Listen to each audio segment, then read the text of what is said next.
here. I love talking about the gifts of literature. I devoted my life to the gifts of literature, my career. But I was thinking, given the last 18 months, many of us have probably read even more than we usually do. And so it's a good time to think about what literature is giving us in exchange for all the time we give to literature. And this doesn't have to be about any particular kind of literature. It's not a question of what you, I'm not asking you to like anything or respect anything differently from what you already do. But I am interested in what you do enjoy. And so I thought before we get into some of the more, I don't know, weightier points that I might be making, let's just think for a minute about some of the literature that we enjoy. And I first ask you to go back in time and think about a childhood favorite, something that you wanted read to you over and over again, or something that you yourself read over and over again, or just remember really, really liking. And I will go first, and you can chime in if you want to. The one that came to my mind was that series, the Little House books. I don't know if any of the rest of you read those, by Laura Ingalls Wilder. And I grew up in South Dakota, very close to the little town on the prairie. So that may be part of the appeal, although they're not all set there. But I remember going back to those so frequently that when I was recently reading one of them to my 6-year-old grandson, I was remembering phrases. I had that kind of a memory because I repeated them. So I don't know, do you have any favorites like that? Anybody who'd like to just give us a title? You don't have to talk about it unless you want to, but just let's get some titles out there. Just what are our favorites? I liked Alice in Wonderland and Through the Looking Glass. My mother read that to me, to me, and then when I could read myself, I memorized the poetry. I just really liked that as a kid. Yeah, and other books too, but that really stands out for me. Classic. I read the landmark series of history books when I was in elementary school, and I still remember some of them to this day. Isn't that something? Yeah. Did any of you read those biographies for children, and instead of illustrations, they had silhouettes? I don't know if you remember those. I read everything I could get my hands on. There were the ones that in our library, they were blue. There was a whole series, and I read as many as I could. Yeah. I remember those too. Do you? Yeah, and I think some of the editions of those were orange and some were blue, but they all had the silhouettes, which was really striking and brilliant, I think. Evocative without having to be accurate. I used to read ballet books about Sadler's Wells. It was a whole series. Fantastic. Yeah. Sadler's Wells. Is that a resort? No. That's a place where people do ballet. If you go to London, probably today, you still most likely can go and watch ballet at Sadler's Wells. Yeah, and you read those as a child? Yeah, they had, a whole series of them, so you could just follow them on. Yeah. I think series have a real appeal, don't they? You get immersed in a world. And what the kids used to like is the Noddy books. They loved the Noddy books, and then one bought all the things that went with them. The bed linen and the toys and everything that went with it. Yeah, we've done a lot of merchandising, haven't we? Around, especially children's books. And how about the kitty? Does the kitty like to read? I love cats on Zoom. They know where that camera is, don't they? They do. Yeah. She likes to sit on my lap while I'm reading, She wouldn't want you not to be focused on her. I know how cats except work. we're in the kitchen, so she's begging. And they always show us the rear end. Sure, all of them. Okay, let's shift gears for a minute and let's think about something we've read more recently that has been important to us, that we found particularly enjoyable or worthwhile or interesting. Anything recently? Where the crawdads sing. Who said that? I did.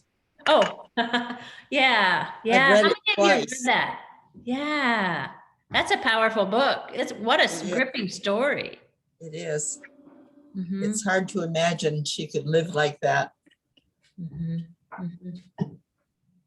I can't And remember. I've read Circe, about mythology, because I really Yeah. didn't know that much about mythology. She wrote it. It was really a good book. Yeah, I happen to have read that also. And I love that kind of book that takes an old story and tells it from a new point of view. I really like that. Yeah, she's good. Also, during the pandemic, I've read The Founding Mothers by Cokie Roberts. Oh, I have not read It's that. not a recent book, but it's really, I found it very compelling. Great, great. A lot about Abigail Adams Uh-huh. and Yeah. what she went through with her husband doing so much traveling. Mhm. There was a wonderful series about the Adams called the Adams Chronicles, and it was 40, 50 years ago, that, PBS or BBC, PBS, I guess. It was wonderful, and I've never forgotten it. Any others you want to throw out there? Just I things don't, that- I don't remember the name, but there is a book, it's fairly recent, about two families from Iraq, I think it was Iraq, who actually they were kicked out and they went to China, and they business people, and it was a whole family, several generations, real life. All the fancy buildings, the restaurants that were in Shanghai and then later in Hong Kong were put up by these two families. And it was really excellent to read. I wish I could remember the name. I can't. You know, Oh, we can probably search and find it. It sounds very Maybe interesting. somebody else knows. I read Moby Dick. I decided to go back and do it again because I read it twice in high school, and it's still a wonderful, wonderful book. It took me a while. I had to put it down and go back, but Yes. I love that book. I didn't expect anyone to say that.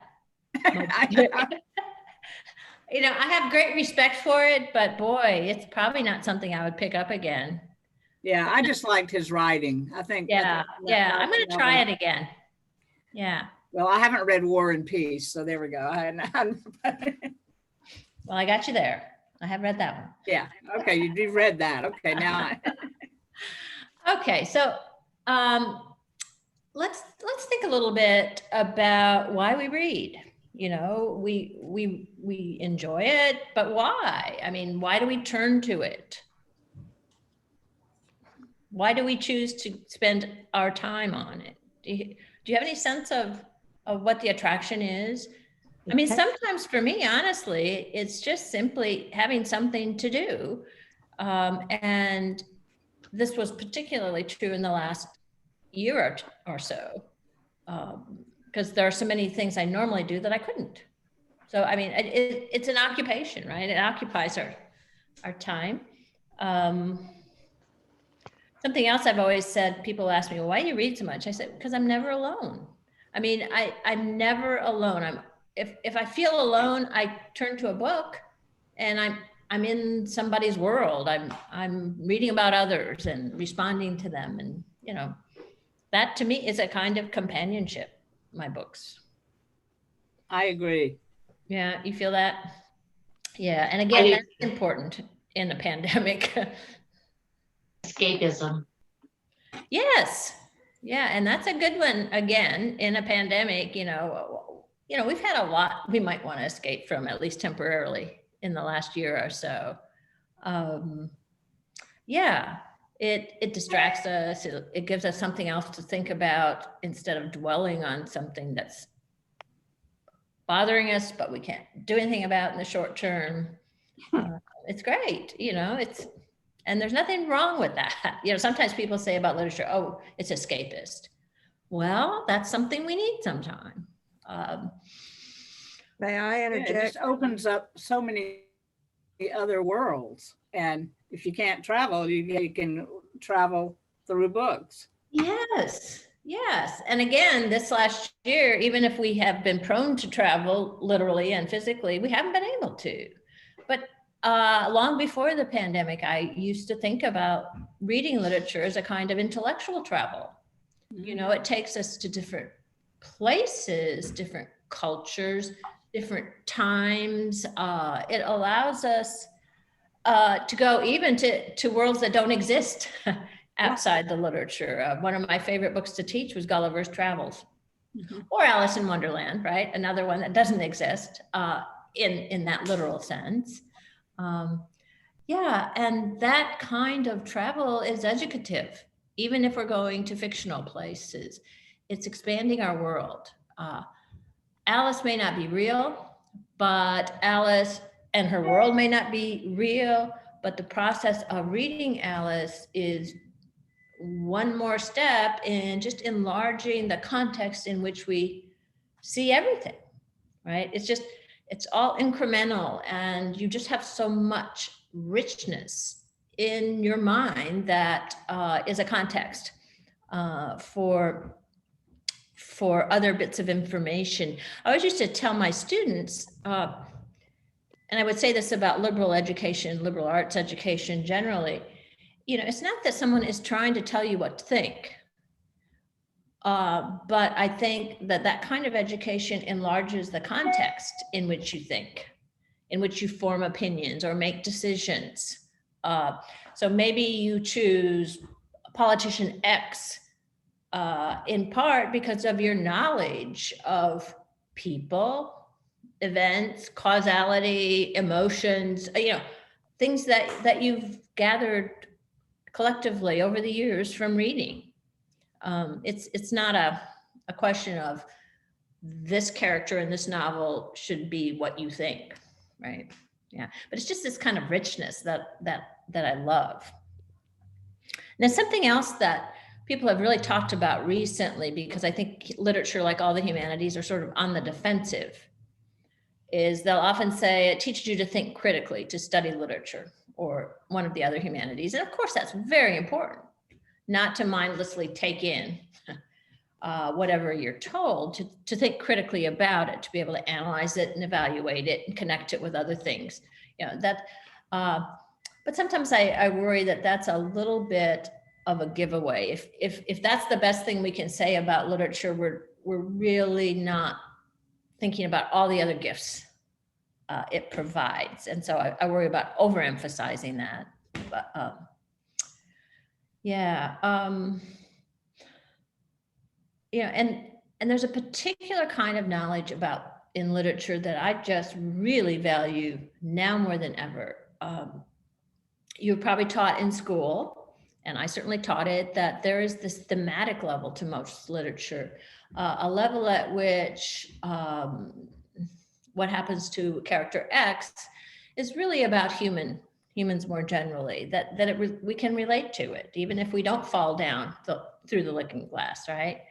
And that's tremendously important. It's a constant reminder of the ways in which we are alike, things we have in common, right? And for a long time in my career, I think I probably overemphasized that but I grew to also appreciate just the opposite, that literature can teach us about differences, distinctions. And they're both important kinds of knowledge, right? What connects us and what makes us different. They're both valuable. And I was reading for another event a short story recently and there's a scene that really strikes me because it reminds me of my own childhood. It's a scene on a Sunday afternoon that was a practice of this extended family to sit in the living room after a big dinner, and the grown-ups would talk, but this was the memory of a child. And the children would just sit there and kind of soak it in, not really listen to what is said, but just the feeling of being surrounded by the family. Maybe they had their head in somebody's lap and were having their hair stroked. And sometimes there'd be silences. And it was just this mellow, really warm, secure feeling. And then the person remembering this is saying, you know, and then the afternoon light would change the light on the faces, and I would feel like it was coming to an end, and we'd have to worry about, you know, the rest of the world. And even though as children, we weren't real sure what was out there that we were having to worry about, but you could see it in the faces of the adults. And I just thought, you know, that is such a universal experience, right? Having that safe spot and connecting it with a lot of different sensory details, like, you know, the light or the feel of someone stroking your hair, or, you know, the low voices. You're not really listening to the words, but they're comforting or soothing. And, you know, I just say, this is really weird, I know, but it prompted in me a memory of getting in the car. There were 6 of us in our family, 4 children. So the car was full, sedan. And it would be frigid. I told you I was from South Dakota. It would be so cold. And my dad would have warmed up the car, and we run through this, you know, 20 below temperature, get in the car. And there we all were, safe, right? Driving home from our grandparents or something. And then this is the real kicker. My dad would open the little vent, remember in the cars, the little vent window, and he'd smoke all the way home. Well, that might sound awful to us now. I never smoked. But even the smell of the cigarette smoke was a detail I associated with that lovely little nest, you know. So I don't know, did some of you have an experience? You don't have to go into it if you don't want to. Something kind of like that suggests that this story touches something very, very common or almost universal. I don't know if you have. Well, I remember I grew up here in the South, and my mother and other relatives would sit on the porch and shelled peas. And we were just supposed to listen. But what I learned was this rhythm of language. And it was so soothing. And I just, you know, I remember that very well. And you're right, the light, everything. It's very, you know exactly where you are in the place. Very good. Yeah, a phrase we use now is safe space, right? Yeah. But it's more than just the space, it's the whole sensory experience. And it, you know, and that's what that story did, was evoke that. But now let me tell you the other half of that equation. That story is set 1950s. That's my childhood too. But here I am from a teeny town in South Dakota. This story is set in Harlem in the 1950s. And the things those grown-ups allude to, if they don't discuss them directly, the menace outside the windows of the house, the walls of that living room, they're different. They're different from whatever I might be feeling. Maybe it was the threat of 20 below and the fact it would kill me if I got lost in it, but it's different. And so it's just, there's these two wonderful things that literature does often simultaneously: remind you of your commonality and remind you at the same time that it's not the same, right? And it's a way to learn about people, places, very different from what you know.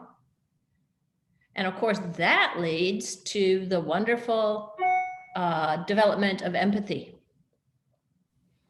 Most of us live in communities of people like us. We seek that out. You know, Joanne and I go to the same church.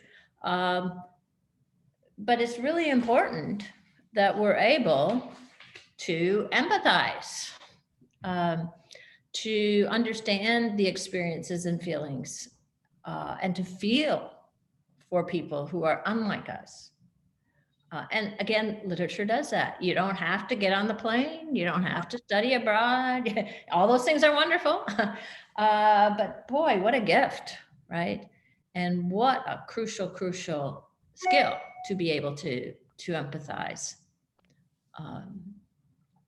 I don't know. I'm trying to think of a book that I've written that's really been powerful in terms of opening my eyes.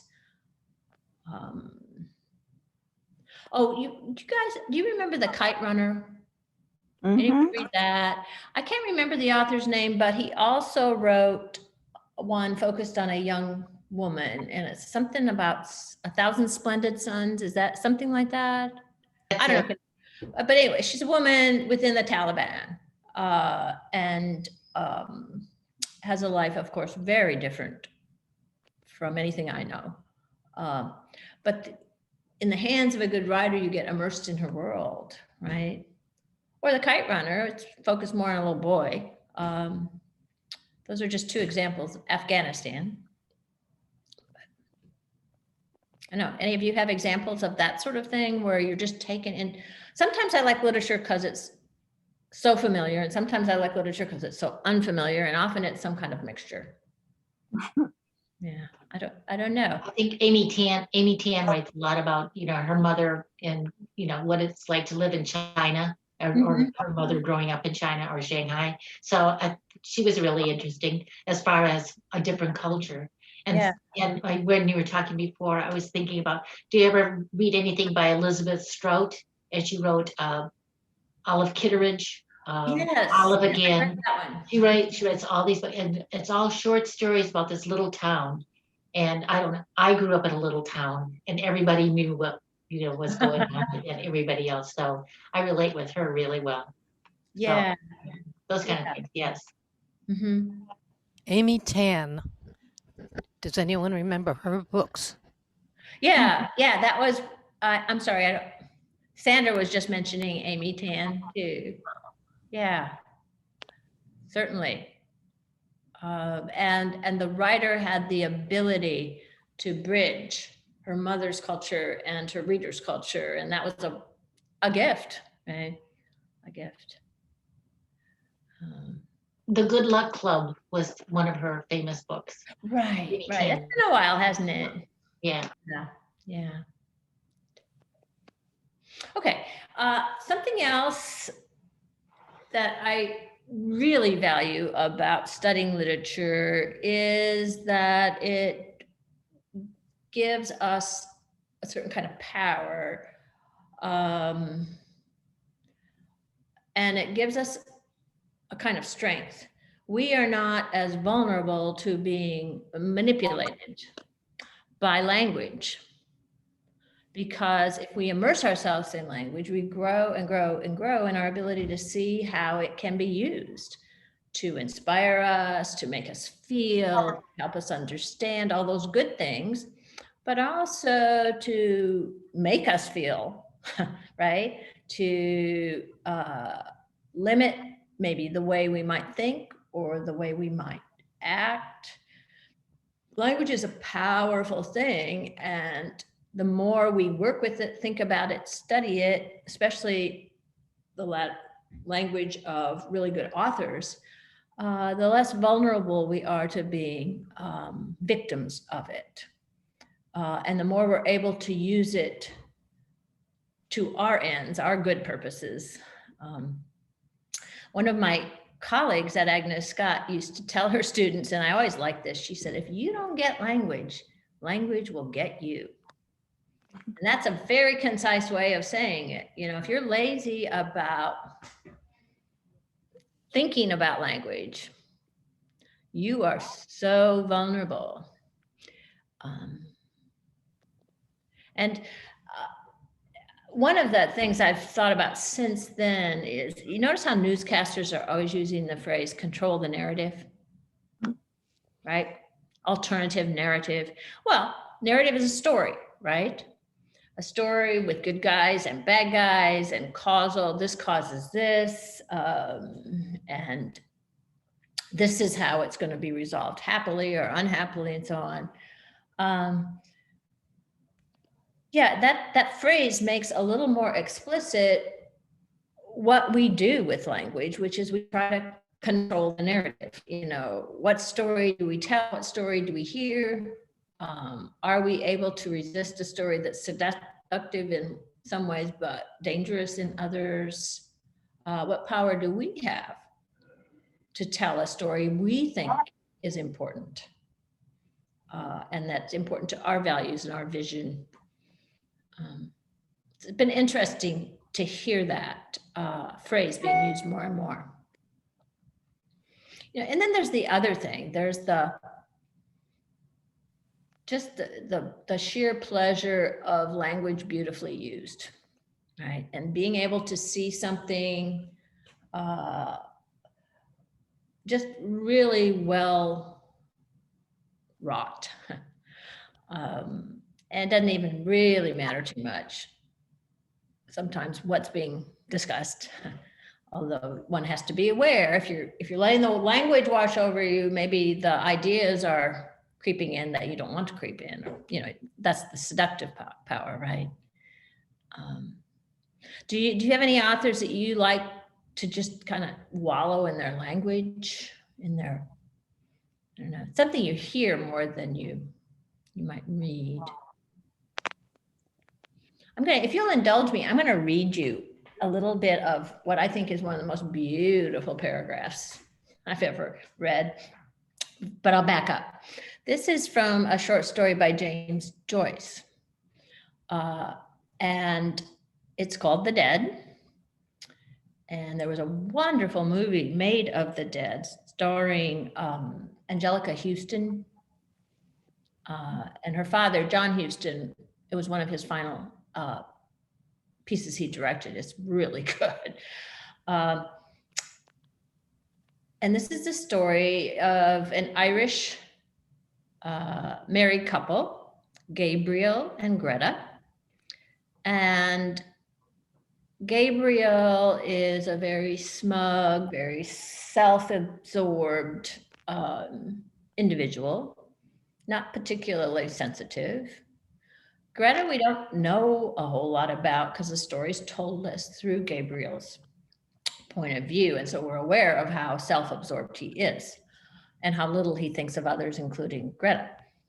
But toward the very end of the story, Gabriel learns that before he was ever on the scene, Greta was in love with a young man named Michael Fury, very young man, who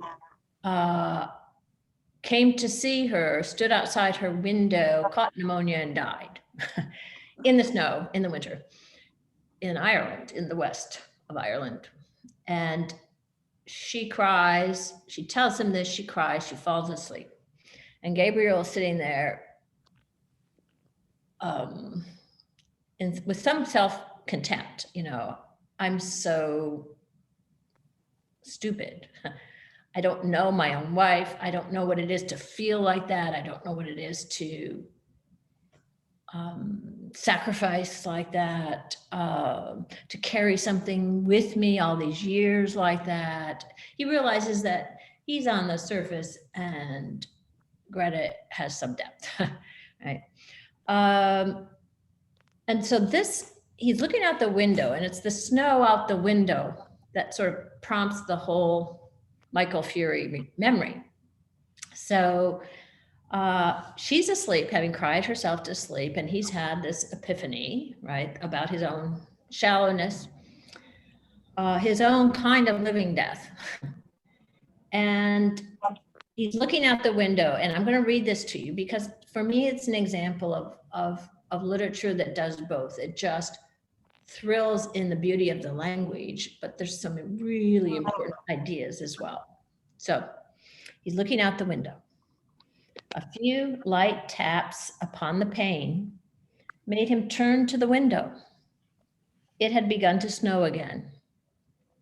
He watched sleepily, the flakes, silver and dark, falling obliquely against the lamplight. Time had come for him to set out on his journey westward. Yes, the newspapers were right. Snow was general all over Ireland. It was falling on every part of the dark central plain, on the treeless hills, falling softly upon the bog of Allen and farther westward, softly falling into the dark, mutinous Shannon waves. It was falling too upon every part of the lonely churchyard on the hill where Michael Fury lay buried. It lay thickly drifted on the crooked crosses and headstones, on the spears of the little gate, on the barren thorns. His soul swooned slowly as he heard the snow falling faintly through the universe and faintly falling, like the descent of their last end upon all the living and the dead. Wow, wow, wow. It's just gorgeous. And if you go listen to or see the Houston movie, you've got this beautiful Irish baritone kind of voice narrating this, which is much better. So it's just gorgeous. And there's nothing wrong with letting it be just gorgeous and washing over you, right? That's one gift of literature.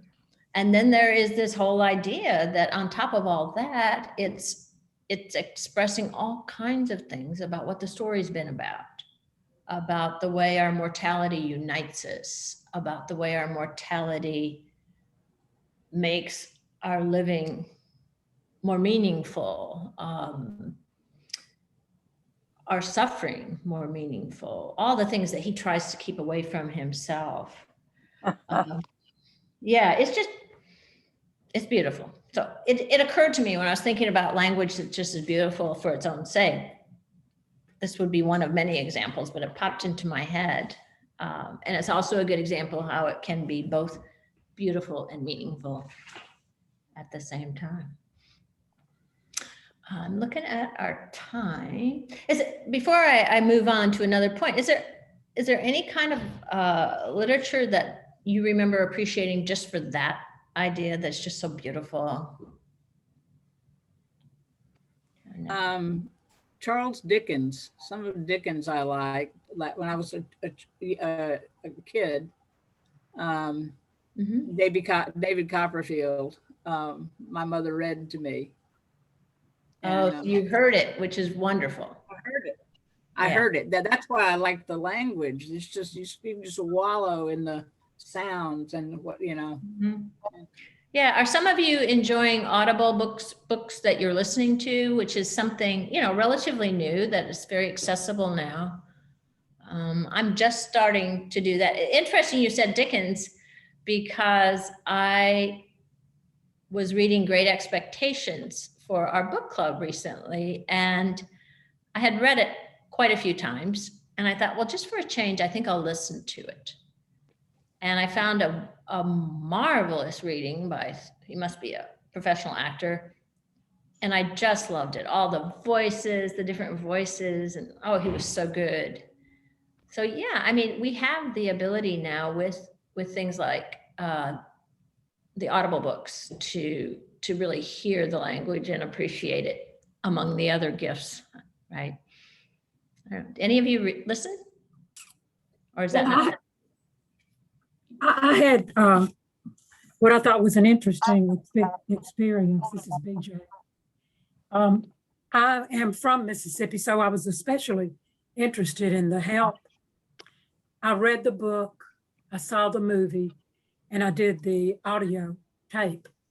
And I liked the audio tape better than the movie or the reading the book, because I really had not realized, first of all, how many different Southern accents there are, even from the same state. Mm-hmm. And the audio was done so well with so many different Southern accents. That part was fascinating. But not only did I get to know every word, I got to hear every word as it was written. And that just enriched it for me. And of course, we all know that a movie adds things or it leaves things out. And so that was my best of the three experiences of that particular book. And it surprised me. Yeah, yeah, that's a great story. And accents are one of the things that you get in an Audible when it's well done, right? Yeah. You did not hear me reading with an Irish accent. And I told you, it would be much better if you go hear the end of the movie. Yeah. And Am I being heard yet? yes, where are you? Elizabeth Wilson. I was going Okay. to say about language, aside from the fact that it's being destroyed these days by the media or whomever. If I see one more typo in the Times of London, I'm going to scream. But one writer that I discovered some years ago, and again, because of her use of the English language, May Sarton. Mm-hmm. Are you familiar with her? Mm-hmm. She was born in Belgium and her parents brought her over, and her use of the language is amazing. And it consistently goes about, she wrote a lot of fiction. She wrote poetry. I think she wrote plays. She also kept diaries as she aged. And I found the one after my mother passed in 2000. I took all the books I'd given her over the years, and one was at 70, and I'm reading that now at 73. And mother had written notes in it because she was a gardener, as May Sarton was, and loved being outside. And not only to read the book, but to see my mother's comments about it. And it was after, when she was a widow twice. And it's quite amazing. And she was just really a fascinating woman. If you've never read her, it's really interesting. So, Well, thank you. I'm going to go back and look. yeah, her books are still all available. They're all in paperback, unless you find used hardcovers, which I prefer. And thank you for quoting that last line, that last paragraph from The Dead. That is, if you can get through that without weeping, it's an accomplishment. Yeah, yeah. You might have heard my voice. And also I had big time goosebumps. And that's with my own reading, which is nothing to, Yeah, and if you can find the book probably at the Cab Library, and the video, and it is the last thing John Huston did. And in fact, his son had to finish it, directing it. And of course, it always just makes me want to go back to Ireland. Yeah, yeah, yeah. Oh, I'm so glad you mentioned May Sarton. Before I was ever at Agnes Scott, she was a guest there. Oh, I wish I'd known. Yeah, I arrived in 85. I think it was in the 70s and 60s. Yeah. I don't know if you were even in Atlanta at that time. Oh, I'm born and raised, although I lived in New York and in Tampa. But you're an Atlanta native? I'm an Atlanta native, yep. So is my husband is. There's so few of you. You find more and more people come back. I mean, there's got to be a lot more, but it just seems like I meet a lot of people who aren't from Atlanta. So it's wonderful to meet you. Where are you from in Atlanta? I was born in West End. I grew up in Cascade Heights. And then my parents moved to North Lake while I was at the University of Georgia. And I said, I got to move back to town when I graduate. And it's much closer. And I live over a little past Avondale now. Okay, so not far from Decatur. Oh, no, not at all. Yeah. And I used to live, before we lived in Decatur, we lived for a few years in North Lake. Right. Oh, and I've lived in Inman Park and Powder Springs and several other places. A lot of places. Yeah. Well, I have to say we've got a couple of native Atlantans on this program today. Donna Bradley certainly is, and there are a couple more. So there you go. Yeah. We're lucky. Yeah. We'll have our generation is more. I'm not, but I feel like I know some because of my husband's family. Yeah. All right. Let me go to probably my last major point, and maybe we can talk more about some specific books if you're interested in doing that. And I think this is just tremendously important. And that is that reading literature gives us the power to deal with the messiness of life, with the fact that it's uncertain and it's complex. And most good literature is too. And we don't tend to like that. It's uncomfortable, especially when we're younger. I'm reminded when I read to my grandson, he says, "No, is he a good guy or a bad guy?" Right? And the world is not divided quite that way. Most people aren't, one or the other. And I found as I taught, especially the first, like the freshmen, first years we called them in the women's college, they were resistant to that kind of complexity and uncertainty, and literature gives it to them over and over, and they would get frustrated. You know, some would love it and some would say, just tell me what I'm supposed to think. Just tell me what it means, you know, which is the correct interpretation. And I understand that. That is a very human desire. We want what psychologists call cognitive closure. But too often we force it. Sorry? I'm sorry, I thought I heard someone say so. The phrase was cognitive closure. We don't want things suspended in uncertainty or a multitude of perspectives. But you know what? That's a better approach to the reality we live in. And so literature imitates life in that sense. It doesn't, well, some of it gives us a narrative, right? That gives us the closure. We get the happy ending. We get the good guys get rewarded and the bad guys get detected and punished. And maybe one of the reasons we like literature is because it satisfies us that way. And that's fine too. That's another gift of literature.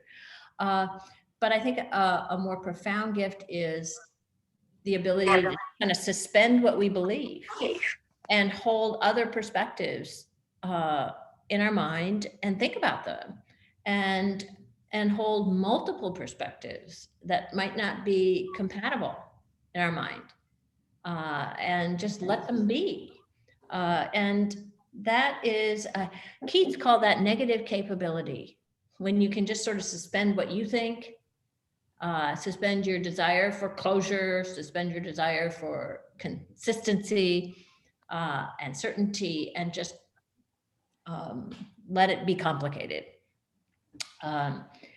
And I think that's really important for a certain kind of intellectual development. But, you know, there's a real positive way to look at that gift of literature, and that is it allows you to see things much more creatively, to imagine things that aren't right in front of your face, to open yourself up to multiple possibilities, to not feel as though you have to choose between what I grew up with and what the world is asking me to admire or accept. You can pull it all together and hold it there. I think people who read a lot are creative. They can be more creative and visionary because their brain is practiced. And one of the wonderful things about the last 20, 30 years or so is that a lot of neuroscience does imaging, right? That allows you to see how the brain works when you're reading or after you've read. And this is something that it shows us, is that the brain is exercised in this way to hold more than one truth at a time. And so I'm reminded of this. It originated with, I think, Bertrand Russell, but I think he meant it sarcastically. I don't know. But you've probably heard it in other contexts. But I love this line because I think it speaks to one of the greatest gifts of literature. And it's this: some men, and I would say women, see things as they are and ask why.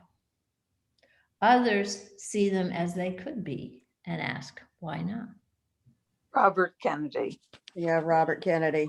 Yeah, he spoke that, Borrowed it. and Ted spoke it in his eulogy for Robert Kennedy. But it originated with Bertrand Russell in a very cynical context, which is too bad, but good for Robert Kennedy pulling it. Yeah, I forget. You all remember Robert Kennedy the way I remember Robert Kennedy. Yeah, and I think, of course, he wasn't talking just about literature, and literature is not the only source of this ability. But what a gift, right? What a gift to be able to imagine things differently and say, why not?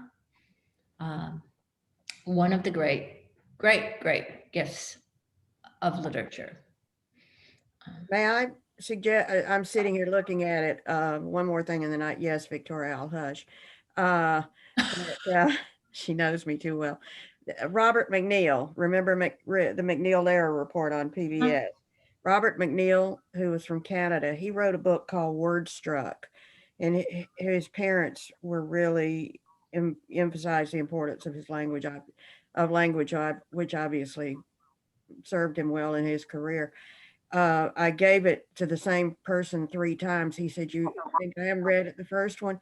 But anyway, if just to write about him writing about language and how wonderful it can be, and how, don't take it. It's just extraordinary. I'm glad to know about that book. Word Struck by Robert McNeil, and you can find it anywhere in a used bookshop or online. But his appreciation of English language is really, and he must be appalled these days, but anyway. I can tell that you are not pleased. I think grammar Nazi is probably the proper term sometimes. I had good teachers. Yeah, well, and that's wonderful. Some things that are going on bother me, and some I'm trying to let them open me up. Well, I keep hearing, oh, well, the language needs to grow and all, but then there are times when I go, yeah, but. Sometimes that is a legitimate argument, and sometimes it's an excuse for being real lazy with language, and there's a difference. Yeah. All right, well, what about some of the rest of you? Are there things about literature that I haven't touched on that draw you to reading, draw you back to certain kinds of reading? Well, Peggy, I want to mention one thing quickly. I'm with you. I listen to Audible books a lot because I'm working all the time. And see, I can listen to an Audible book while I'm working. That's a real gift to me. And I would imagine a lot of people who are working during this pandemic. The other thing too, and I've talked to Elizabeth about this, I spend so much time reading, but it's not books anymore. It's research. I'm constantly nonstop reading all day long on research in different areas. So it's not as rewarding in some ways as literature, but it is still reading. So I say to people all the time, just read. It doesn't make any difference if it's the classics or not, but read. And I think that's so important, particularly right now. She's so true, because it's just one. Peggy, I'm BJ again, and there's at least one more. I'm a professional storyteller, and there's at least one more of us on. Elizabeth, I don't know if she considers, she's been associated with our storytelling group here in Atlanta. And what better way than storytelling? I mean, that's. Yeah, but I've been envious of writers, authors, and I still am. But one thing that it's just brought to mind today is that when you're writing your book, of course, or your short story, that's the only time it's liquid or fluid, but and it's the same way with the work of art, a painting. But once it's there, you as the reader or the viewer can have your own interpretation. You can go off wherever you can even pretend the book ended differently if you want to, so you can live with it better.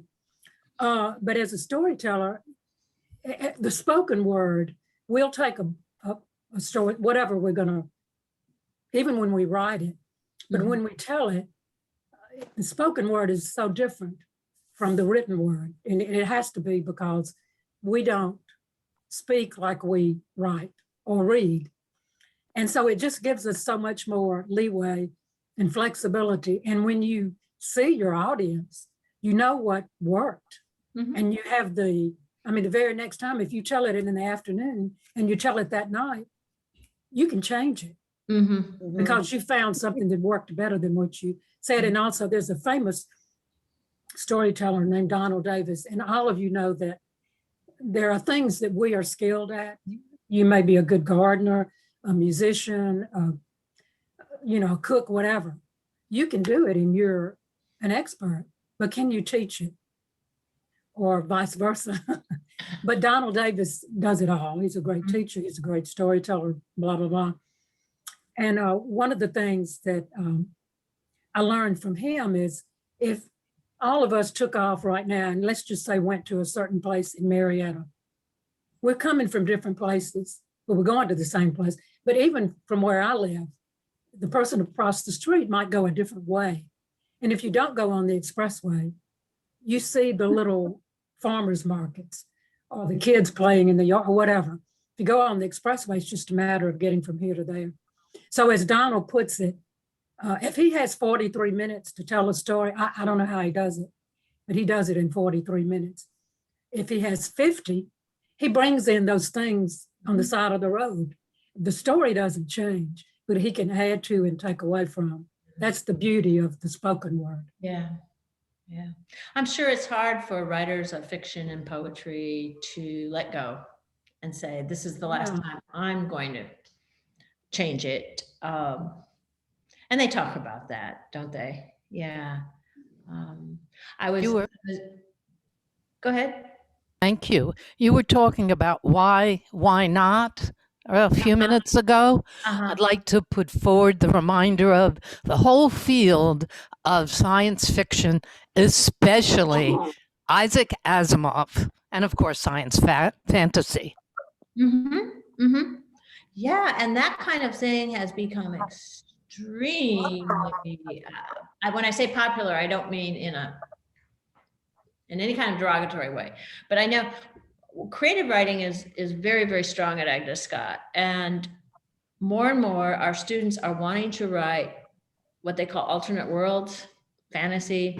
Oh, interesting. It's really appealing, and I've heard it explained in any number of ways. I'm not quite sure I understand it, but yeah, that's a really important genre to remember when we talk about seeing worlds that don't exist, right? And why not? Or at least in some figurative way, why not? Yeah.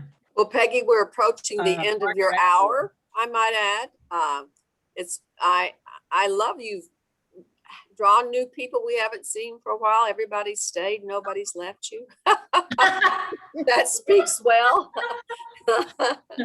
of this format. So we're very glad that you came today. We hope that you will return with a different program. And you can see now from the folks that have showed up at Central Cab, this is a very well-read, well-informed, sophisticated group of people at Central Cab. So thank you so much for coming. And I'm sure that everybody else agrees that they've enjoyed having you here, and we hope to have you again in the future. Well, thank you. I enjoyed you tremendously. And Joanne, thank you for putting me in touch. Appreciate it. He was Catholic. He said, I can't do that. Thank you so much. This was great. You're all very welcome. Victoria, I'll talk to you again, I'm sure. Thank you. Yes, we will talk soon. Thank you. Have a good day, everybody. It's nice out still. Yeah. The slide